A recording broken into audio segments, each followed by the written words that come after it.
disturb. It's everything is hashkacha. I was supposed to get a phone call just before we start. Okay.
Told me she's not coming in the end tonight, and I guess if she doesn't come, her friends don't come. I don't know.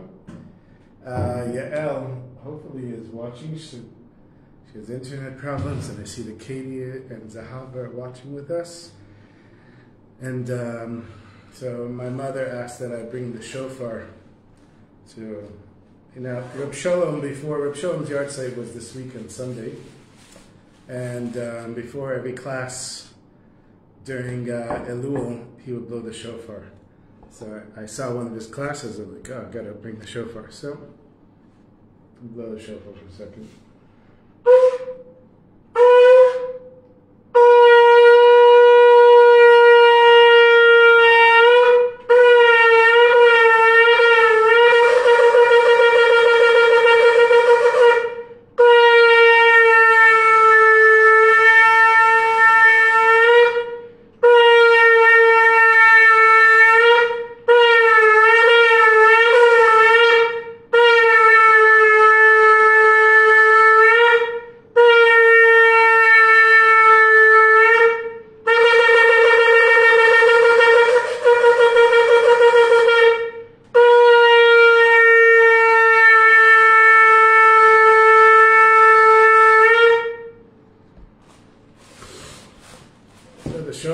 To wake us up to do tshuva, Bezat Hashem.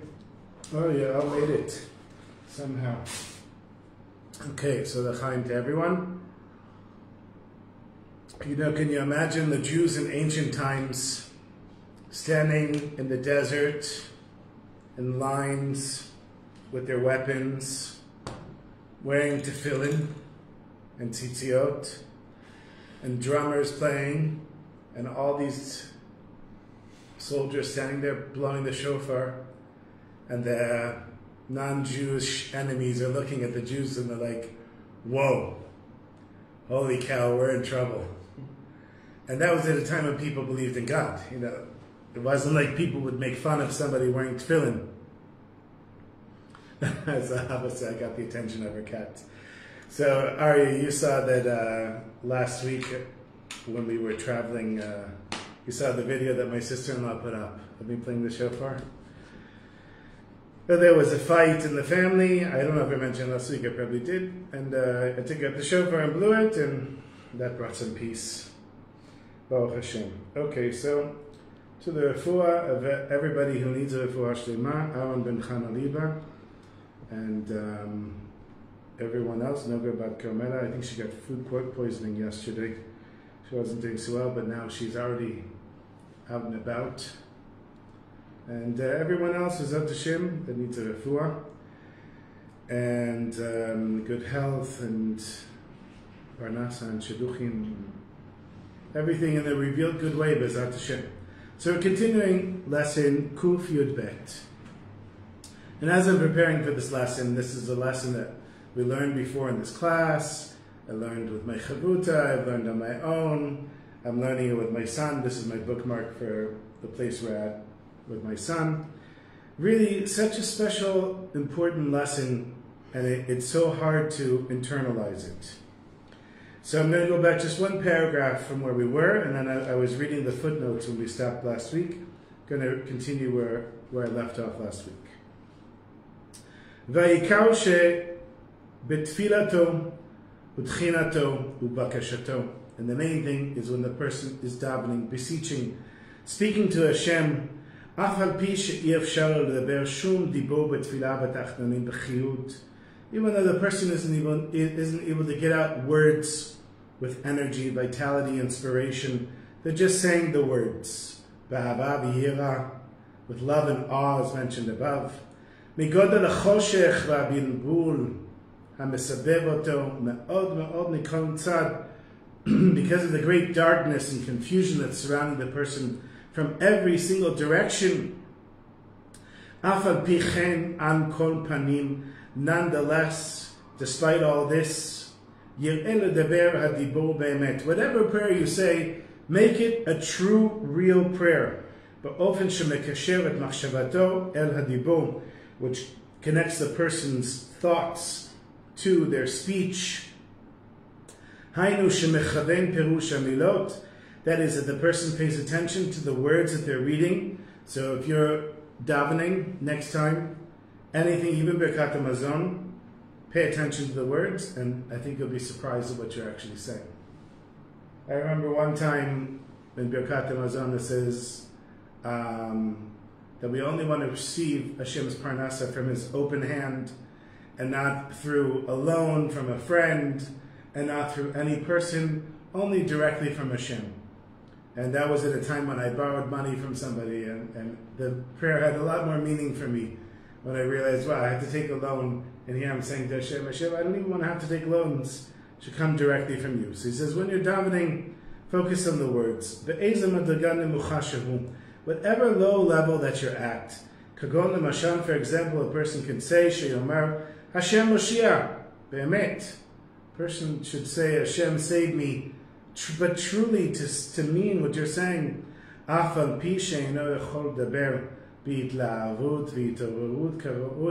Even though a person can't speak with inspiration and the motivation and the excitement that they really should, nonetheless,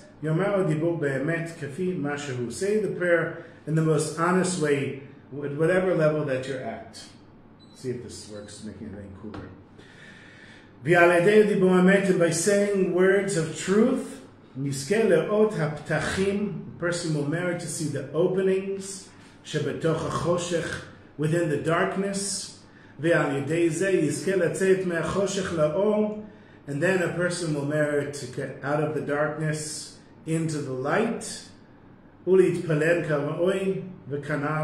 daven as a person should, as all the things we mentioned above. And then he goes further into this in Siman Tet, which I don't think we're going to get into. So let's go to the footnotes here.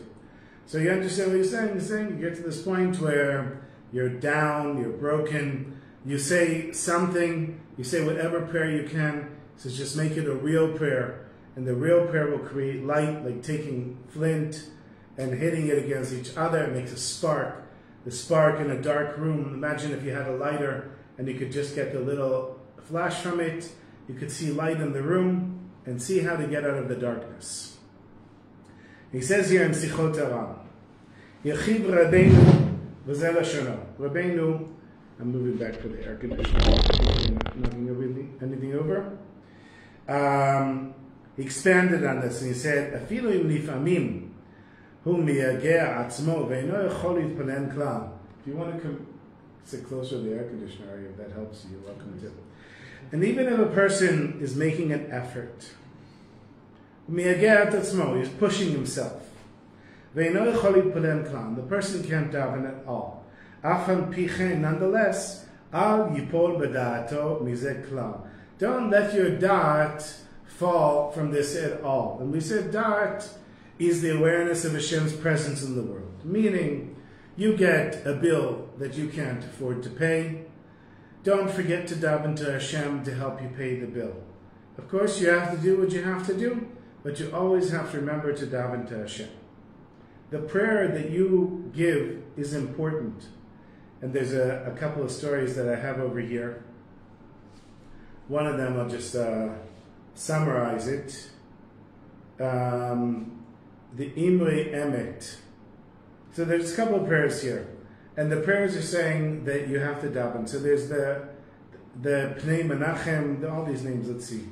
I better say them right. Okay.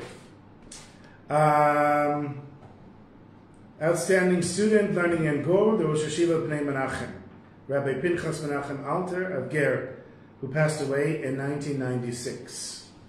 So one time a father who was learning in the yeshiva of the Pnei Menachem, he came to ask how his son was doing, and the Pnei Menachem said, "Oh, your son, he's a very good learner." And the father says, "Rabbi, how can you just say, my son is a good learner? I hear from the other boys that other boys love learning with him and they're inspired from him. Why don't you give me a little more, chassid shenachas from my son than just he's a good learner?" And the Pnei Menachem said, "Because if I raised your son, then I would be davening for him.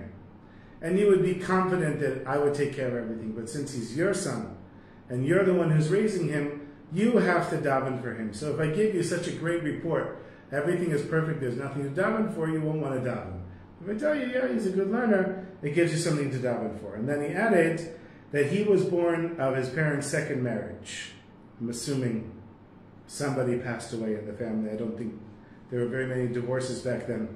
My mother had children of her own before she married his father, the Imre Emet, who was Rabbi Avram Mordechai Alter, died in 1948. I guess that's who's buried over here, the Imre Emet. Near the Shuk.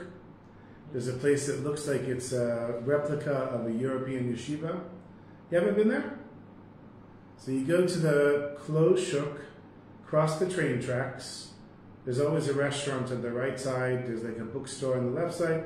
You just keep going straight from the closed shuk, across the train tracks, go down. You'll see on the right side is the burial of the Imre Emet, who was the son of the Sfat Emet. And there's some other rabbis or rebbeim that were buried there because they died in 1948 at a time when they couldn't be buried in Har Zaitim, wherever they were burying at the time. And so they just buried in there, and they built like this very impressive little structure there. Okay, so the Imre Emet. So he's talking about his mother, and one of her sons was drafted in the army, and she went to the Imre Emet. I'm getting confused with the people here, but the bottom line is that one of the sons was drafted. She went to the Imre Emet, who was like the tzaddik of the family, the Rebbe, and she said, "Please give me a bracha that my son won't be drafted." And he said, "Hashem will help. Don't worry, Hashem will help." And that wasn't enough for her. She went to her mother, who they were all related, who went to the wife of the Imre Emet, or whatever it was, and said, the mother of the guy who's being drafted came to the Rebbe, and the Rebbe said Hashem will help, and that's not enough. And he said, "Tell her she has nothing to worry about, he won't be drafted." Then she comes back to him, to the Imre Emet, and she said, "If you had told me in the beginning that he wouldn't be drafted, I wouldn't worry. Why did you tell me Hashem is going to help?" And he said, "Because your prayer matters. Just because I knew that he would be fine, doesn't mean I knew how he would be fine. He was going to be fine because you, as his mother, were going to pray for him. And that's exactly what we're talking about here. When he says, even if a person pushes themselves and they're not able to daven, nonetheless, don't let your da'at fall. Don't let your awareness of Hashem's presence fall. This is the stead-clad, I forget the words in English, ironclad rule, steadfast, that's it. Steadfast, ironclad rule. Don't let your da'at fall in any way whatsoever. Which means that if you see yourself doubting that Hashem is running the world, and you think that your boss is running the world, or you think that the army is running the world, or you think that Bibi is running the world, or the protesters are running the world, or COVID is running the world, or whatever it is, remember that Hashem is running the world. That's the important, that's how you strengthen your da'at. No matter what happens to a person, even a person can't daven at all,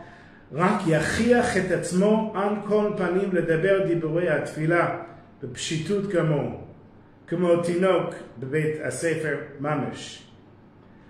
Force yourself, nonetheless, to say some of the davening in the most simplest way, like a child that's in school, literally.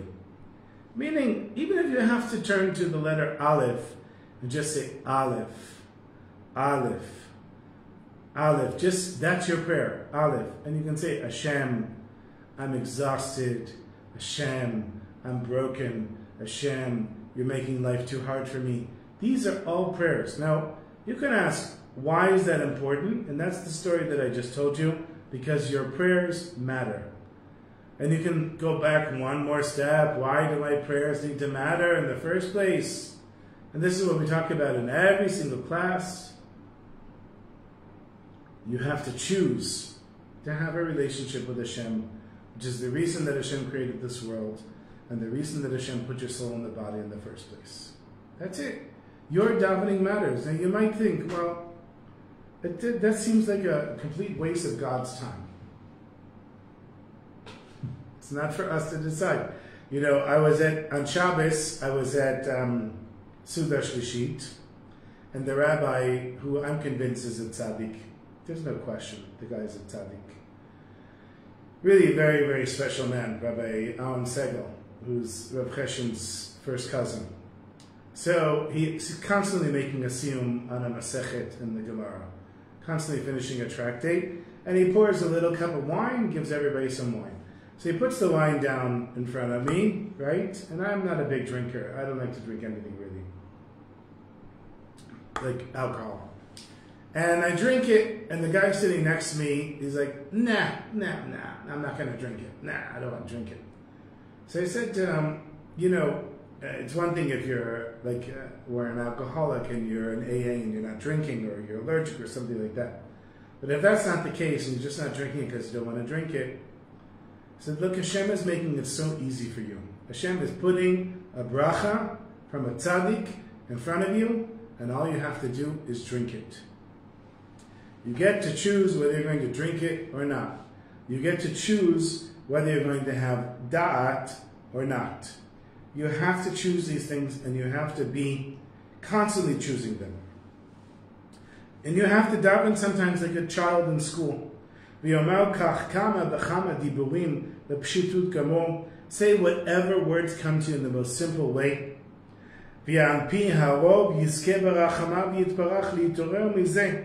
And probably, most likely, the person will inspire Hashem to have compassion upon the person. Till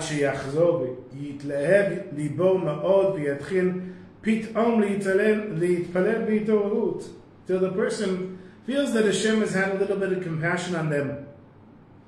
And then they're able to daven with the enthusiasm and inspiration that they wanted. But don't test Hashem with this.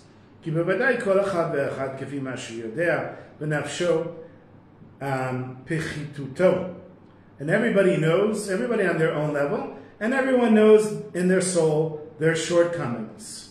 ואוי לו לדעת שהוא רחוק מאוד, מאוד מאוד מתפילה. A person should know that they're very distant, meaning be humble with this. You're very distant from prayer, from tefillah, כי תפילה גבוהה מאוד מאוד, because tefillah is a very high thing. וגבוה יותר מלימוד תורה, it's even higher than learning Torah. ומהיכן יזכה לעבודה גבוהה כזו? And how does a person merit such great, lofty thing as davening that's higher than learning Torah? An kain alav la'asod shelo. You gotta do what you have to do. Lahatchil diborei atfilah b'pshitut kamo. Start saying the davening in the simplest way. Adon olam asher malach. You are the master of the world, the king of the universe, the one who's creating everything. V'yateh ozno mashahu omer. And put your ear and listen to what you're saying. V'yitzamtzem et machshavato ma'od. And try to focus your thoughts. Shelo titpazer machshavato l'chutz. That your thoughts won't go off and start thinking about other things. Rak shetiyeh kol machshavato b'toch diborei hatfilah. Put all of your davening focused. Put all of your thoughts focused on the davening. I told you I'm still practicing this meditation with focusing on an aleph. I find that every time I close my eyes and I picture the aleph, I'm getting better and better at seeing this aleph. It gets rid of all of the other thoughts in my mind. And then, once I use that tool of focusing my thoughts, then I can daven, for example, for Aryeh, Leib, Ben, Harav, Avram, Yisrael, to get married, Bezat Hashem, to have parnasa, and to have health, and to have healthy children, and children will be connected to Torah, and mitzvot, and shalom bayit, and only revealed good, Bezat Hashem.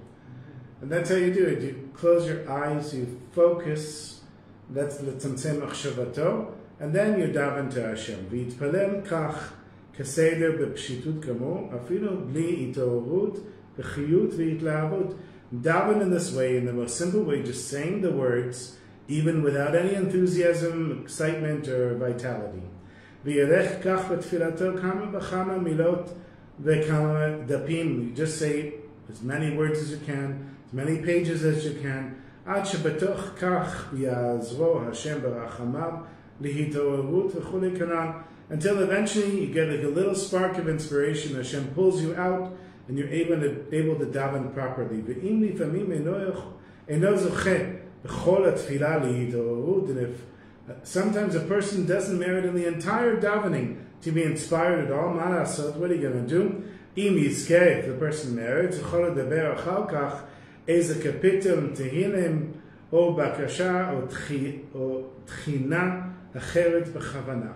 So let's say you finish all of davening and you're not inspired, and then all of a sudden you're inspired, or you're not, and you want to just try to arouse yourself and inspire yourself some more. So he says, say a little bit of psalms, keep talking to Hashem until you get to the place where you have, and do it with intention. So that's where we left off, and we're continuing. Katab Likutey Alachot. He writes in Likutey Alachot. V'zeh Lashono. Likutey Alachot is Rebbe Nachman going through the Shulchan Aruch and writing commentaries on the Shulchan Aruch based on Rebbe Nachman's teachings. V'zeh Lashono. Emet hu or Hashem yitbarach. Truth is Hashem's light. V'al yedei zeh ro'eh aptachim batoch. And through Hashem's light, you see in the darkness the openings and how to get out of where you are. And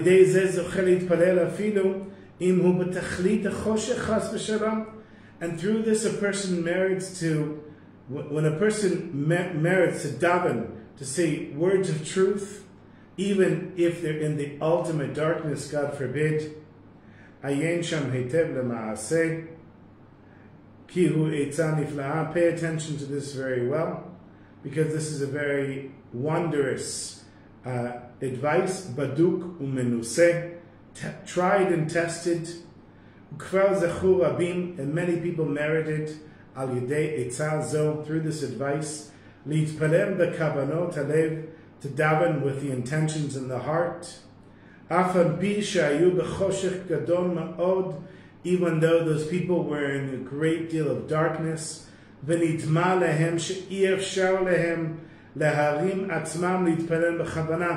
it felt like they're so broken that they can't raise themselves up to daven with intention. And by following this advice, b'pshitut, in the simplest way, v'chatru v'hitiagu lidaber hadibur an kol panim be'emet k'mo shehu. And Yael, if you're listening, I don't know if she's still there. Chatru. What is chatru? I'm not sure. And they made the effort to say the words of davening on kol panim, nonetheless, in be'emet k'mo shehu, in a true way, exactly as they are. Al yidei zeh niftach lo oro yitbarach. Then Hashem's light shone for this person. והתחילו פתאום להתפלל בהתלהבות וחיוד גדול עד כאן השלום. And the person merits to daven with a great deal of inspiration, enthusiasm, as mentioned above. So this is the advice. Start davening. And once you start davening, more davening will come to you until eventually you reach a peak and you get into this fire of davening to Hashem. Ube'elim ha'trufa. This is the herbs, the healing herbs, which is the book of letters that Mãhar, which is Rebbe Nachman, wrote to his son, Libno. So can you imagine Rebbe Nachman, who really, the best of library is coming through Rebbe Nachman. He writes letters to his son, and here's the advice that he gives to his son. והעיקר שצריכים בתוקף החושך למשוך את עצמו אל האמת.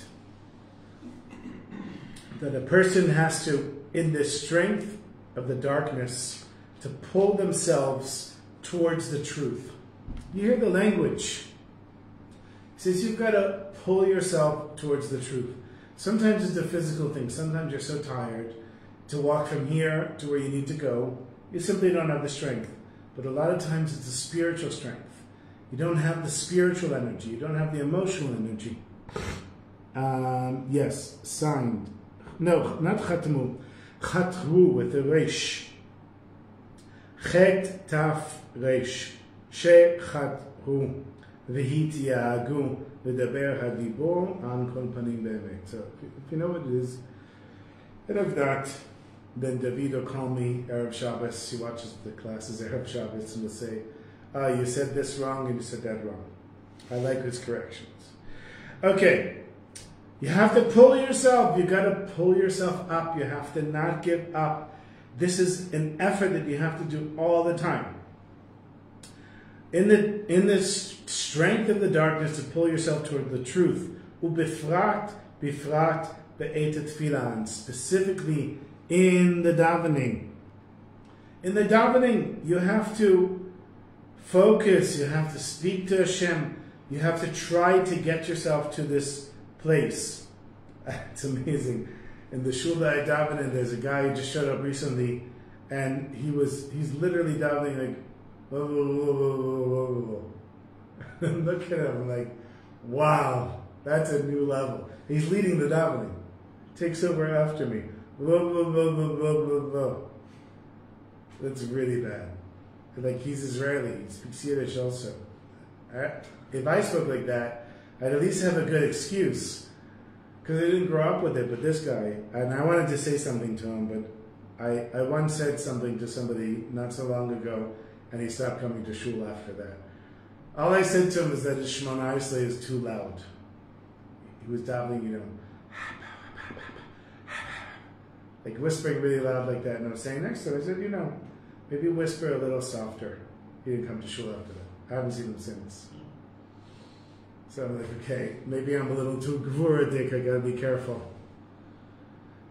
You never know. So, okay, he says, Bifrat be'etet tefillah. Gotta pull yourself in the davening to the truth, to the light. Of course, when you're davening, that's when the darkness is going to come. That's when the yetzer comes. Say words of truth. Meaning, truth from yourself, but also the words that you're saying, say them and really say them. And then Hashem will shine for the person, because this advice, this advice is checked, tried and true and tested thousands of times. Is to paddle, to strive. Chatru is, right, that's it. You say to paddle in a boat. Chatru, so a person strives. Okay, this is tried and tested thousands of times. Afal pichen, nonetheless, abal davar mitgaber ma'od ma'od b'chol pam b'choshech. Even though this is tried and tested, he's telling you, I promise you, you just keep pulling yourself towards the light, pulling yourself towards the truth, trying to focus your thoughts, trying to talk with Hashem. The yetzer, the evil inclination, is going to come and pound you, because that's where it's getting all of its energy from. It says, nonetheless, b'chol pam b'choshech otzem atzum b'chol tefillah. So he's saying, the evil energy is going to come, the negative energy is going to come, and be stronger and stronger during your davening. Be stronger and stronger during learning a Torah lesson as well. U'mesaved machshavato u'machshavot be'machshavot mevubalot. And the person is going to have confusing thoughts. How bli shi'um. Many of them without any measure or limit, meaning you're going to try to daven, and you are going to be attacked by the yetzer, the sitra achra, the evil inclination, the evil energy in the world, because that's where it gets its sustenance from. And he says, but don't give up. Now, this is a personal battle. This is something that's going on in your brain when you're davening, and the guy next to you, who knows what he's thinking about? He might not be working that hard. Nobody's going to know. You're not going to get a prize for this. You're not going to get big muscles from it. So you could walk around and say, look, I'm lifting weights. Everyone knows. You're not going to get anything that you can show for it, except you're going to know yourself that you fought this battle and that you fight it all the time. And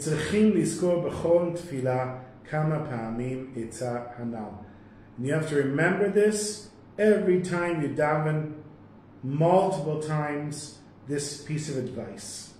Lifnot oref mechoshech ve'habinbulim. Turn your back to the darkness and the confusing thoughts. Ulishadel ledaber hadibor be'emet kafi ma shehu. Say the words in the most honest way you can at that time. Va'az ya'ir lo Hashem yitbarach haptachim b'chulei. Then Hashem will show you the way out. And so on, ad sheyekayem kol ha'olamot b'tfilato, till all the worlds are sustained through a person's davening.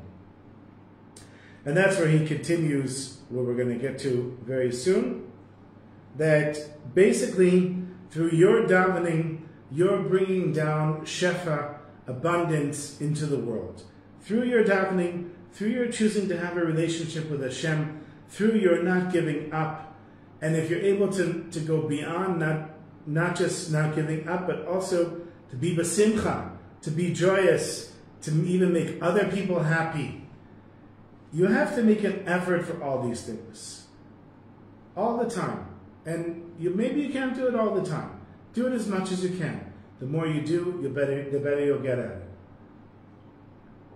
Just like with every skill, the more you practice it, the better you get at it. And so too with the skill of davening and your attitude and the words that you say and all of the things that we've been learning for all of these years. These are things that you have to work on all the time. And eventually they change you. They change the person that you are, and you become a better person as a result of it. And your life becomes more optimistic, even if nothing on the outside changed. The inside is changing, and that's what makes the difference. The outside might be exactly the same. The same Gehinom, the same hell, the same struggles, the same everything, but you can change the inside through your davening and through connecting with Hashem. לאחר שנתפאר שעל ידי שמתפלל באמת וזוכה לאור השם לעשות פתחים בסתרה אחרא, after he clarified that through davening a person merits to bring Hashem's light and to make openings from the darkness, now he's going to explain שדרך פתחים אלו, that through these openings יוכל להוציא עוד רשעים. You can take other evil people, it says, you can take, but what it really means is other people that are stuck in the darkness. You make an opening, your opening can be an opening for other people. I'm just going to read this one little paragraph, tell the story, and then we're done for tonight. גם בזה שיזכה לפקוע פתח בסתרה אחרא לצאת, and through this, when a person merits to break open and make an opening from the evil energy in order to get out, יזכה גם אחרים עמו, the person can merit that he'll bring other people with them. היינו שיזכה לעורר לתשובה רשעים אחרים. You should merit to inspire other people to do tshuva. It's pretty simple. You have a friend who gets married, that inspires you to get married. You have a friend who becomes a millionaire, inspires you to become a millionaire. You have a friend that finishes learning something and does a siyum, inspires you to do that, the same. All kinds of things. You know, I wrote these books several years ago, and when I was selling them, people would look at them like, wow, I got to write a book. Left and right, people wanted to write books. I don't think anyone actually did. But it inspired people. And by you getting out of your darkness, you can inspire someone as well. להוציאם מהחושך והגלות שהם אסורים שם, to pull them out of the darkness and the exile where they're trapped there. כי על ידי זה, because through this שבוקע פתח בסתרה אחרא, by making an opening from the evil energy, הוא מחליש את כוחו מאוד, כוחה. It weakens the energy, the evil energy, greatly. ומרפא את אחיזתה ברשעים אחרים, and releases its grasp on other people, it says evil people, but it doesn't mean somebody who's evil. It just means somebody that is stuck in the darkness.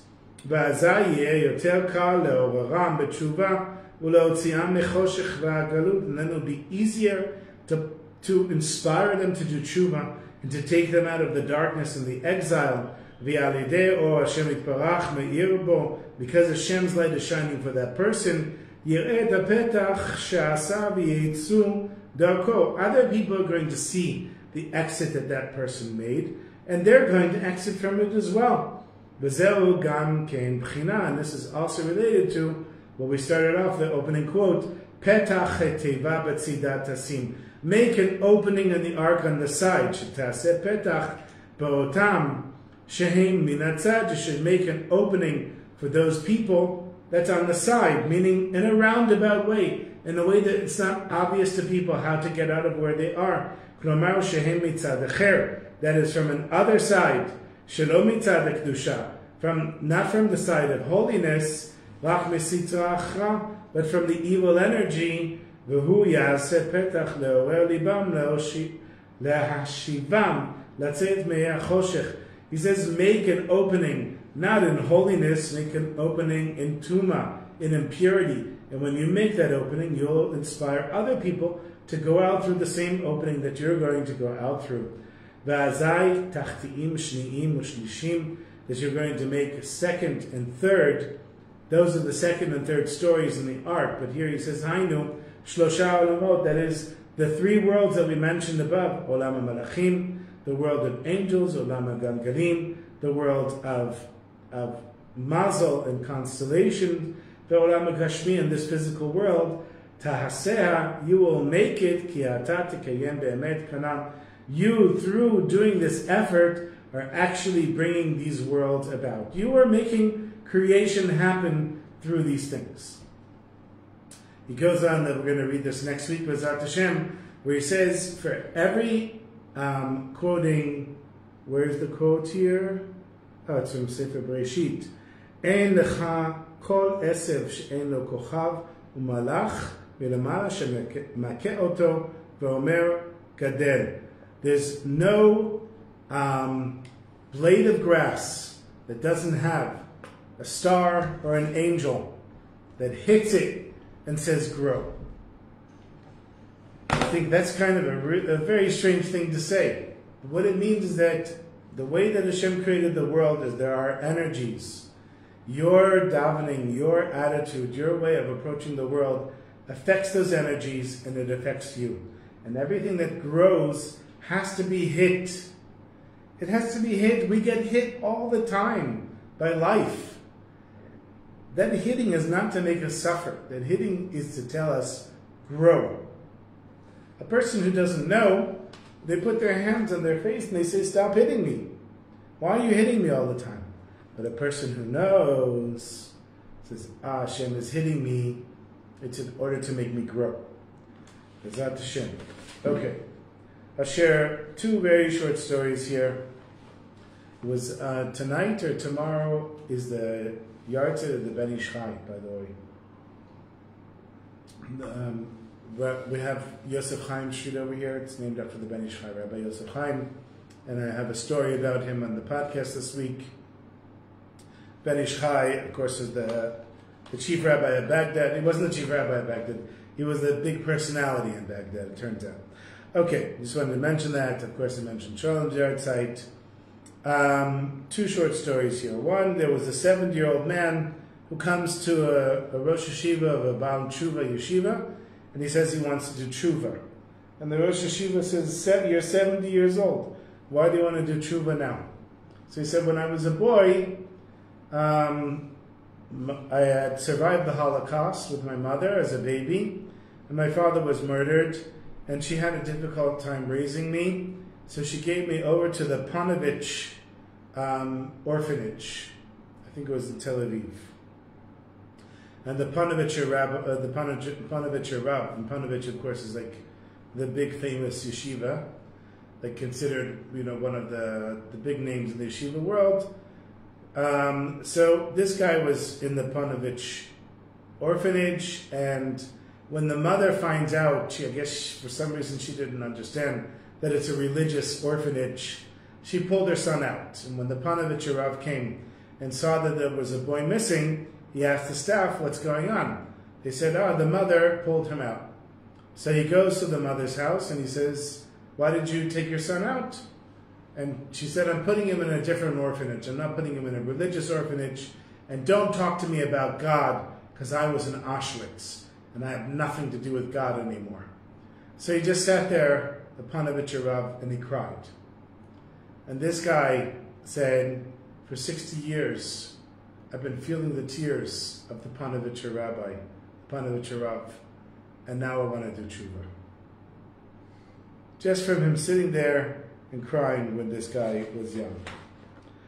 Okay, there's one story here, very interesting story. It's called The Greatest Kiddush Hashem Story Ever Told.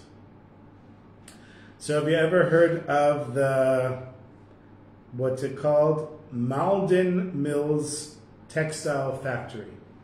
I've never heard of it. So in December 1995, apparently this very big textile factory burned down to the ground. And the person who owned it at the time was Mr. Aaron Fairstein, who the workers there were mainly Christians.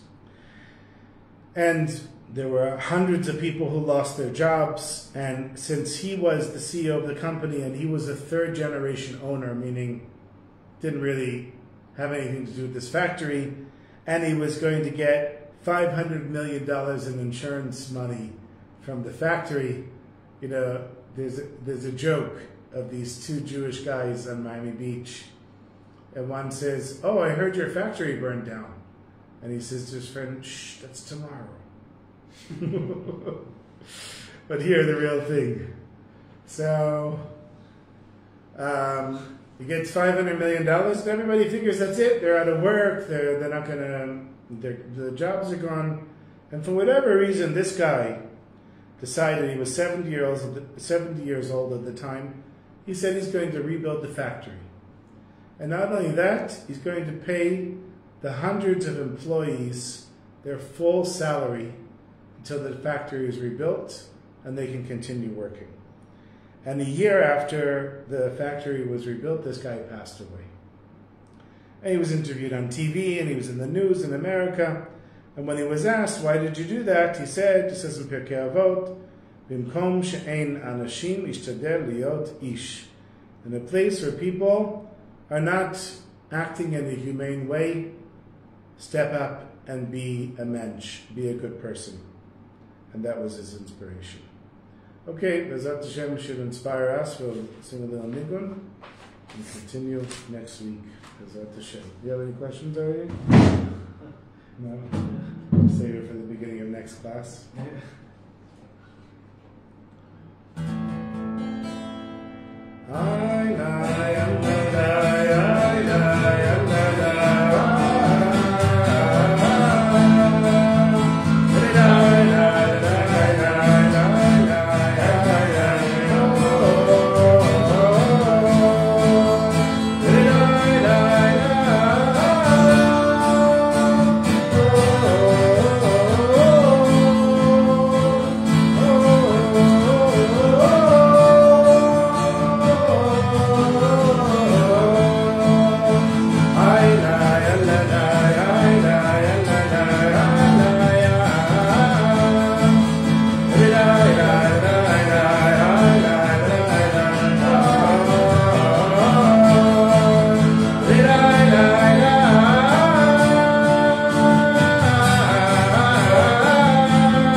Thank you everyone for watching.